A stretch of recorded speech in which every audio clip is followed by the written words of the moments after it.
Hello and welcome back, everybody, to another great episode of Banter on the Rocks. Solo mission today. Tim here. And if you're new here, thank you so much for stopping by, taking a listen and view to our podcast, Banter on the Rocks. If you've been here each and every week, we thank you so much for doing so. Continue to hit that like button, comment anytime you see any of our videos pop up. And of course, hit that subscribe or follow button. We appreciate each and every one of you. And today is Thursday, May 7th, going to be a little bit of more condensed version of our podcast. Have a couple topics that, I kind of wanted to talk about. And hopefully by next week, we will be back to, having John back on. So, wanted to get this episode out overall, and looking forward to kind of covering a few things. And with John not being here for this episode this week, kind of came up with a fun little segment here of everything but the truth, I guess is what we can call it, of reasons why John could not make it. So, have a few different things here, kind of random storylines that I created myself. First one off the list. He was abducted by DJs and they locked him in a room, forced him on a panel to rate who has the best remix of Rebecca Black's Friday. And he says it's not even Friday. They all suck at this. And when he hits the red button, the seat doesn't even turn around automatically. He has to manually roll his chair because I think they just gave him a dilapidated office chair and he has to roll it around town in order to, kind of hit that button on somebody, that he thought did a good job. He said overall terrible production. They said he could go if he chooses a winner. I think he might be there a while because I think it sounds like that's going to be quite impossible for him to do. Um, so first topic there, I about five more of these, of course. Next one, abducted by aliens. Um, Careful, John, you're sharing too many UFO videos lately, and this one, seems kind of legit. So he said that they're making him eat their intergalactic food, and they are looking for human ratings on the quality. He says it looks like Play-Doh, but tastes like shit. Um, Bummer, dude. They said that they put him in a waiting room at first, and it's been a lousy interdimensional music that he feels like Jabba the Hutt would listen to. And they did play one song from Earth, and it's "Who Let the Dogs Out" by Baha Men. And he said the alien crew still thinks that that is a popular song. So a little outdated there. Yeah, Baha Men, maybe 2002. It's been a bit. Might want to update your playlist there. So yeah, hopefully he can kind of get his way out of that because that sounds horrendous. Next up, classic mistake on this next one. He thought he was invited to a Mr. Beast challenge. Turns out when he got there, he read the small print and it said Mr. Yeast challenge, and it's a show all about carbs. Just big carb people, big carb guy. Mr. Yeast is. He's he says in no way is he trying to copy Mr. Beast. Mm, I don't know. And I guess the challenge is he has to eat his way out of a giant bread bowl in 24 hours. Challenging. He says they are not giving him any water. So brutal. If you've ever tried, eating a slice of white bread with no water, man, you're going to be parched. So, hopefully he could do it 24 hours. If not, I'm sure they'll just let him go after 24 hours and he'll just be full of bread. Um, Bummer, dude. Next one. Another classic misunderstanding here with this one. I think, thought he was invited to the Met Gala, and I was telling him, I'm like, dude, no way. We're each on this podcast. We would both get an invite. He's like, no. I got it, has my name only. He went over there. Turns out wasn't the Met Gala. It's a Mets Gala, and 12 dudes sitting around a circular round table, and they're all pissed off. And one dude keeps calling every player a different type of cold cut. Now, John, being a Dodger fan, I think he was scared by this and decided to act like he was a Mets fan as well. I think it was real tough for him to try to blend in, but at the same time, I'm sure it was really easy for him to talk some shit. So probably had a good time with it overall. It's 12 angry, New Yorkers. I'm sure there's a lot of, salami talk, bunch of baloney, um, calling somebody a meatball, so on and so forth. Mets fans in shambles, but classic misunderstanding. Everybody, thinks about the Met Gala. We don't think about a Mets Gala. All 12 fans for the Mets arguing at a table. I think Frank the Tank was probably in attendance as well. Next up, he said he joined a Star Wars fan club for May the 4th, and he said he dominated the battles against everybody. And classic move, genius move by John here. He said he called dibs on the Jedi powers, and I think that ruled out anybody else from having them. So he kept spamming that superpower and deeming all enemies useless. They finished up the day by heading to Baskin Robbins, and this is where it gets good. He said they paid for his ice cream because winners get shit for free. Yeah, can't blame you, John. Good move. Yeah, losers pay the price in more than one way. Yeah, winners don't pay. They get shit for free. Good call. Um, Last one I got here. John said that 1 mile run that he did last week wasn't enough. And he was like just probably feeding for more. So he ended up last minute joining the Arizona Cocodona 250 that just occurred over the last few days. And uh,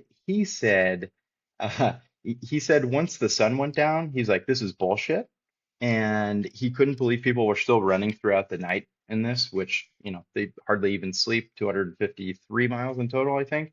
And yeah, I agree, bullshit. And in the desert, Arizona desert, he said he found a wild horse, mounted that shit, his words, mounted it, and began to ride it through the night to the finish line.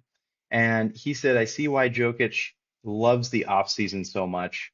I think John, after riding the horse through the night, became a big fan of, horses. So props to you, bud. In all honest truth, John wasn't feeling well. Hope he feels much better. And yeah, hopefully you're back next week, bud. Again, hope you're feeling better. Still sent me a hot take of his, and the hot take is the following. Let me effort on this really quickly. He says, it was regarding the Kentucky Derby that just occurred over this past weekend. He said, Cherry DeVoe becoming the first female trainer to win the Kentucky Derby, and Golden Tempo coming from behind to win is a true underdog story and will increase horse racing viewership for the chance to experience these moments live. Absolutely. We hear about, a ton of these different, stories. They make films after it, Seabiscuit being one. This time of year is always awesome for horse racing. It's, is the biggest time of the year for it. And to have stories like this with Cherry DeVoe being the first female trainer, it's awesome to see, awesome to hear. And I think it will take the sport to the next level. I think it's a really good thing to have happen. You're going to have a wider audience that will hopefully keep tuning into these things. I did look up Cherry DeVoe and her career altogether, and it's been quite phenomenal. This year alone, her earnings are $5.5 million. Lifetime earnings $36 million. Obviously, an incredible career overall. And I guess was kind of the whole family. I think it's a big family. is all, quite a few of them are involved in sports training, horse training, horse racing, and to have her, come up win the Kentucky Derby, having a 23 to 1, upset with Golden Tempo, coming from behind is absolutely incredible. It's those stories that, you feel like you could see a movie being named after. I know that she's doing her rounds with, all main media networks, other podcast shows. Truly incredible. I think that's awesome.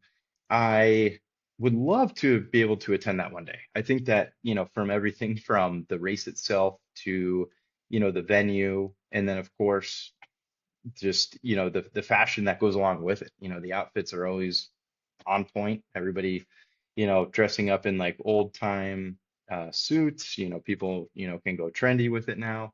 I think it seems like a really cool event. I've only been to a horse race once in my life. I think it was right when around the time I turned 18, when you can start going and betting on horse races back in the day.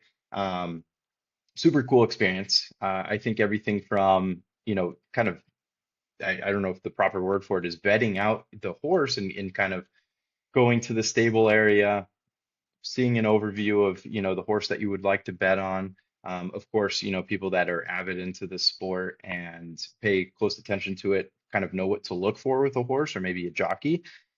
And I was just going over there. I was like, these horses, they all look like beasts. I think you can't go wrong with any of these bets practically. But of course, you could. I think I randomly filled out the ballot based off of odds. I think I won at least one race, which was pretty cool. It's a great feeling. We all see those videos of horse bettors going crazy, and I one of my favorite videos that I crack up every time with is that guy that has a wad of paper rolled up and he acts like he's riding a horse and slapping his own self. It's just people really get into it, and you know it's a big time of year when it comes to this sport. So super cool. Shout out Cherry DeVoe and of course her horse Golden Tempo. Absolutely incredible. I also see here that she opened up her own stable back in 2018, and that was after being an assistant trainer to Chuck Simon, and then Chad Brown after that, and then went on to have her own stable. So pretty cool. Hopefully this, unlocks maybe a new career path for, a lot of folks, a lot of, you know, young people in the world that, want to be interested, in a sport like this. Obviously, when it comes to being a jockey, if you're a horse rider, it requires being a certain size, that's for sure. And, can be difficult to get into that side of the industry. So maybe something like this training, having your own stable, is maybe, a phenomenal route to go.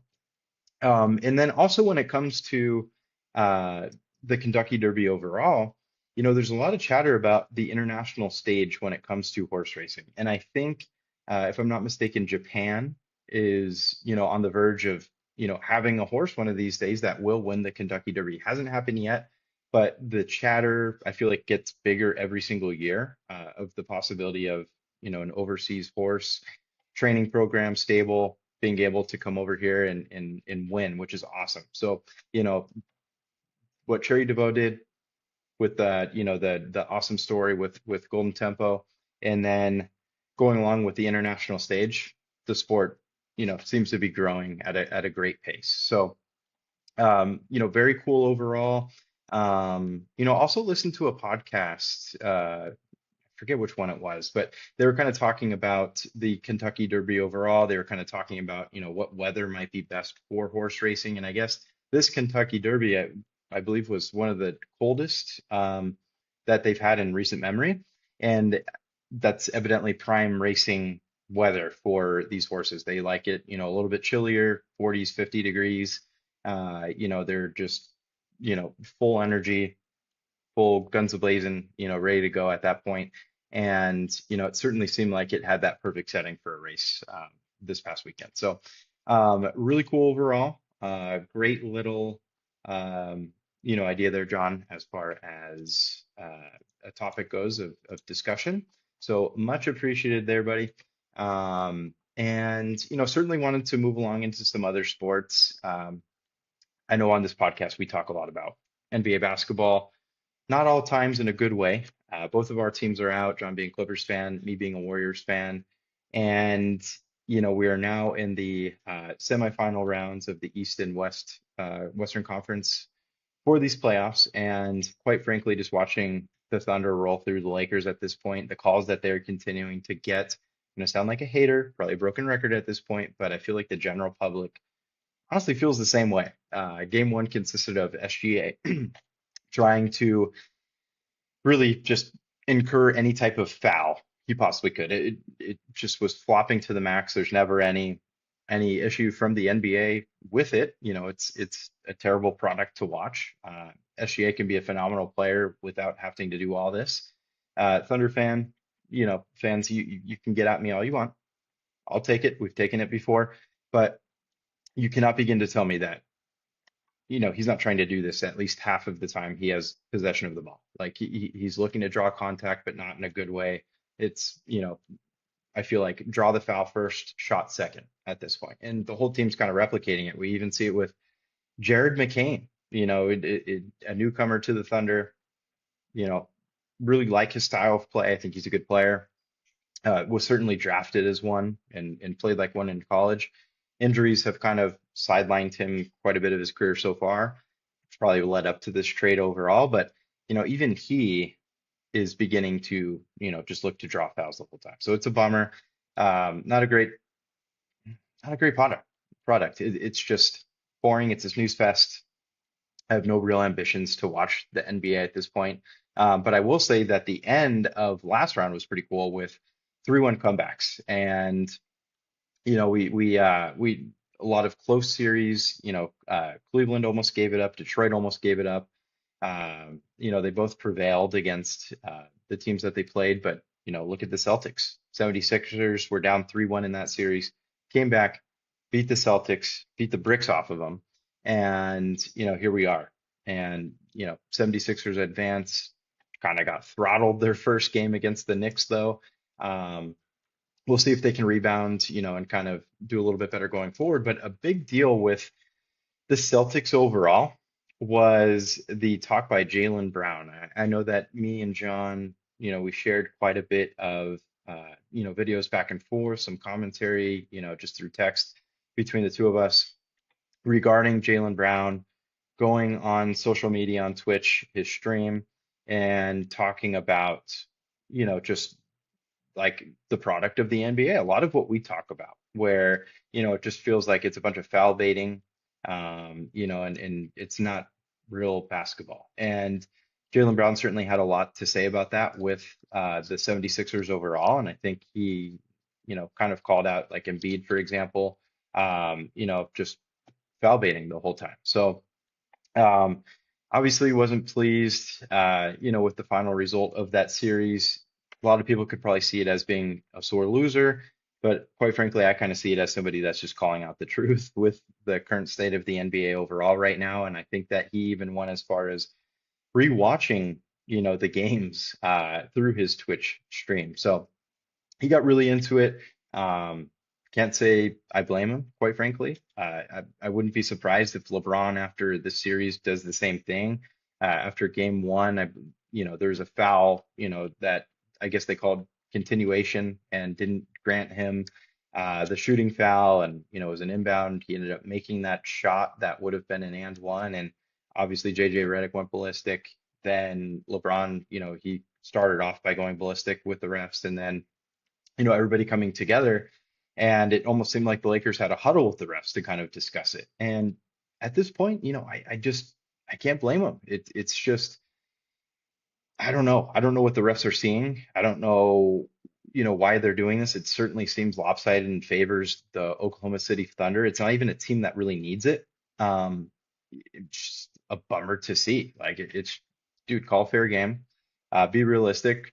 Lakers probably weren't going to win that game anyways. They were being destroyed. Really wasn't close at all the entire game. But at the same point, it's like imagine that game was close. Imagine that and one could have meant something. You know, they probably would have called the same play, same foul, regardless. So not a fan of it. bad products. I see what everybody's saying. You can call them sore losers. Maybe they are to a certain extent, but at the same time, a lot of it's inexcusable. And, just like I think umpires or NFL refs, MLB umpires, NBA refs, I feel like they all should be held accountable. Fine should be a thing if it's really that egregious. And, hold them accountable, or even just make them get behind, a table and have a press conference afterwards. Kind of have an evaluation, make those like referee grades that they get after every game, and have it more pronounced, more public for people to see. So I think some changes are needed because, we'll kind of see what happens in the offseason. Probably nothing at all. I don't think Adam Silver would have any plans to change any of it. Um, Especially when, the MVP is the one that's kind of leading the helm with this. So he's now their face of the league, and they're trying to, obviously please the person that is. So, um, tough image. We'll see where it goes from there. I think one thing that I'm kind of looking forward to is the NBA draft lottery. Uh, let's see what comes about with it. I think the Warriors have a lottery pick. Maybe we'll be lucky like the Mavericks were this past offseason and get a solid pick and hopefully end up with Debianza. I think it's Devianza. Probably butchered his last name. Got to learn if he's going to be a Warrior, hopefully. Fingers crossed. But it looks like we could get a high draft pick. Anybody could. It's a lottery for a reason. But we'll see overall. Something to kind of look forward to there. It's always fun to see some rookies come into the league and see what they can do. Another series moving along. Detroit is up 2-0 in their series against Cleveland. Kind of a dark horse team that John and I kind of discussed where, I had the Celtics, I think, running through the East, but obviously didn't happen. They imploded. Jason Tatum, unfortunately couldn't stay healthy either. And the bench wasn't what it was throughout the season. And Detroit just seems to be that team, at this point, Cade Cunningham, what a beast. That dude is literally their everything. Absolutely carrying that team because if they didn't have him, average team. They're not going 60 and 22 and, leading a 2-0 series in the semifinals of the Eastern Conference. No way, not without Cade. So, he had 25 points, 10 assists today. He's been, I feel like, over 40 points before this in plenty of matches or games overall. So, solid. I think that we're now seeing the true James Harden, playoff James. Not a good game. 10 points, 0 for 4 from three, 3 of 13 shooting, um, 4 turnovers, only 3 assists. He's not even dishing it, and a minus 15 when he's on the court for a plus minus. Not going to win games. He's showing his true colors. This was a solid trade for the Clippers to get rid of him and, you know, kind of get Garland, build on some, I believe they got a pick as well, if I'm not mistaken. So, something to build off of there. I think that they're in better spot overall without having him because, yeah, playoff Harden isn't successful. Um, but yeah, Detroit looking great. Don't know if they can compete with Oklahoma City out west. Or quite frankly, we're looking at the other series of the Minnesota Timberwolves and the San Antonio Spurs. Phenomenal series. This is Timberwolves are John's team chosen from the start of the playoffs to win it all. I mean, they look great in game one. Game two imploded, lost by a mere 40. Um, and just really wasn't their game. I think that the Spurs kind of got the best of them. Of course, this game, Victor Wembanyama came back, played really solid. That's kind of Spurs basketball right there. He plays solid. The rest of the team will, and they're just such a deep lineup. I feel like they're just full of studs. Every starting player for this game on the Spurs ended up in double figures and Stephon Castle, absolute beast. I mean, the talent there is young still too, so a ton to build off of for many years to come.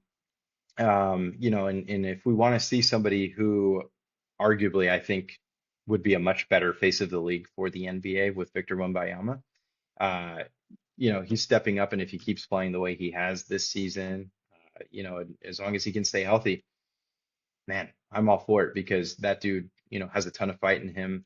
And I honestly, selfishly, I really want to see a Thunder versus Spurs matchup because the way that guy will go at Chet Holmgren, going back to the game he lost years ago to Chet for the international games, and I know he's still salty over that. It's talked about a lot. So yeah, great game overall, but it's also fun watching a player like um, uh, you know. Um, Stephon Castle, De'Aaron Fox, and then on the other side of the ball, you have Anthony Edwards, who, you know, can play, very well. And, hopefully we see him back and playing more consistently. If I'm not mistaken, he played game one, but not two. I am going to effort on this because that kind of threw me off right now. Yep, he played game one, but he did not play game two. Game one seemed like it was a pretty quick return from that hyperextended knee. Um, so I'm kind of surprised that he didn't play that, but I guess, they're thinking you take one on the road with him. You can risk not playing him for that second game and head back home and you know, oh never mind. I'm totally joking. He did play. He's just at the bottom of the list here. He played 24 minutes, but he wasn't a starter and a minus 33 plus minus. So not a solid game for him at all. And that's fine. I think that he talked about after the game that they just couldn't hit their shots. There's some stuff to work on. Um, again, take one on the road. I think that means a lot. You can head back home and hopefully take two there and, would be in a great position to take the series overall. So we'll see what happens. But yeah, that basketball is good. It's, high energy. It's people that are just truly in it for the sport itself. So good stuff there. That's really NBA playoffs overall. Um, I guess NFL quick snippet. Today being Thursday, May 7th, we had Juwan Jennings finally moves on from the 49ers, signs with the Minnesota Vikings, 1 year, $13 million, I think, after bonus potential. I think the salary itself is around 8 million, if I'm not mistaken. And kind of surprising. Like he had evidently an offer on the table from the Niners for 17 million for this season, turns it down to go to the Vikings for 13, with incentives. Um, and not only that, you're going to, a team that, you have JJ McCarthy or most likely Kyler Murray throwing you the ball. Hmm, I don't like it. Not overly promising.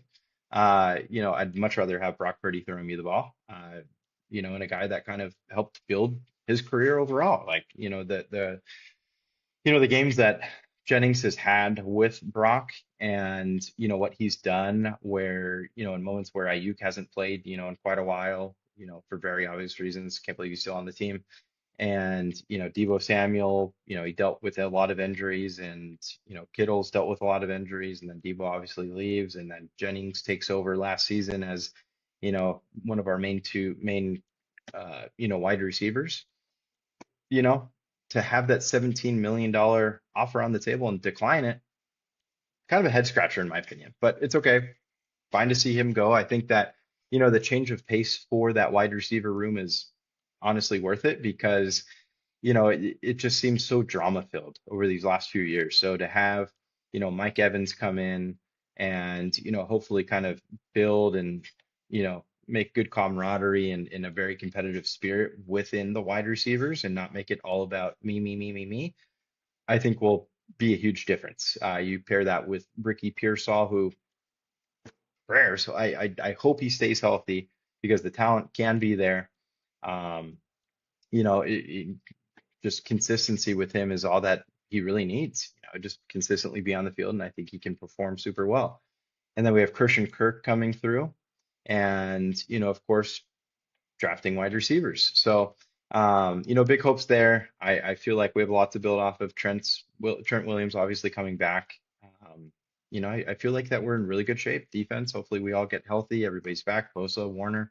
Um, you know, I think we could be in great shape. So head scratcher there. Congratulations, Jennings. You still got your deal. You're moving on. Good luck with the Vikings. Let's see how it goes. Um, And then, just quick snippet, Diego Pavia. Just he's wearing that jersey. A lot of commentary with his practices that he had there with the Baltimore Ravens. I think that their mentality with Diego Pavia is show us what you got. And, you know, he's honestly got to do everything he can to do that, or else I don't know, make him a utility guy somehow, take him away from that QB position. Lamar Jackson is no stranger to injury, so I don't know, is that a guy that you're going to rely on stepping up and trying to take on that role and doing something? I'm not too sure. I wouldn't have a whole lot of confidence in it, but hey, crazier stuff has happened and let's see. But I think most of all, I love that Diego Pavia is part of the Baltimore Ravens because it's just great content, something to keep up with, that it's John's team. So shout out there to them. And MLB's MLBing. Still early on in the season. We've had quite a few injuries overall. I had my roundtable joke about the New York Mets, the Mets Gala, not the Met Gala.